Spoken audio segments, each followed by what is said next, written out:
Aaron here for True Stream Media. Here's a story out of Russia Today that grabbed me. New York City bill would let residents earn money by recording idling cars. It's an incentive scheme to create a snitch culture, to have people watch drivers and record them on videotape and then turn them in. Something straight out of 1984, and a pretty sure sign that society could go downhill in a hurry. Of course, the pretext is environmental. They're saying it's millions of dollars a year in wasted fuels. It creates a lot of pollution. That in turn creates 6% of annual deaths. And it's a real public health problem, says Councilwoman Helen Rosenthal in Manhattan, who's introduced this bill. And she claims they're going to offer residents up to 50% of the fines if they catch and turn someone in to the Department of Environmental Protection. Other parts of the story say, well, it probably wouldn't be 50%. They haven't agreed exactly how much money they would pay residents, but basically they want people to earn money in the new economy by being a snitch. Here's the real reason, though, not the environment. It's the fact that the bill would also increase the fines for idling your car, that is, parking it and walking into a building or sitting there waiting for someone, whatever. They're going to increase second offenses to a fine between $350 and $1,500, with a secondary offense up to $2 grand. And of course all the snitches are going to want to get in on that, but definitely the city and the Department of Environmental Protection wants to create that revenue.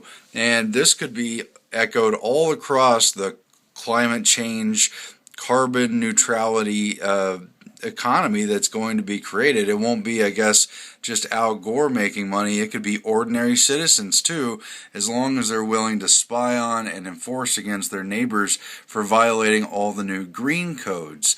Here is one guy, banker George Pakenham. I guess he's always looking for cash. On my block alone, I could produce 20 tickets a day easily. This is going to be the thing that makes the difference, says Pakenham. A great deal of money along the way, and a tonic to get people engaged in protecting the environment. It's a dangerous, dangerous trend. I guess the issue with the idling car laws is, according to this congresswoman, they've been strong for some time, but there's been no enforcement because, well, the cops are already stretched thin. Of course, we saw what happened with the NYPD police force after the whole post-Ferguson, post-Eric Garner stuff, when 2 police officers were shot dead, and they decided to stop enforcing traffic laws, issuing tickets, and doing low-level arrests. Well, arrests plunged 90%, parking tickets went down 94%, and the city was basically just fine.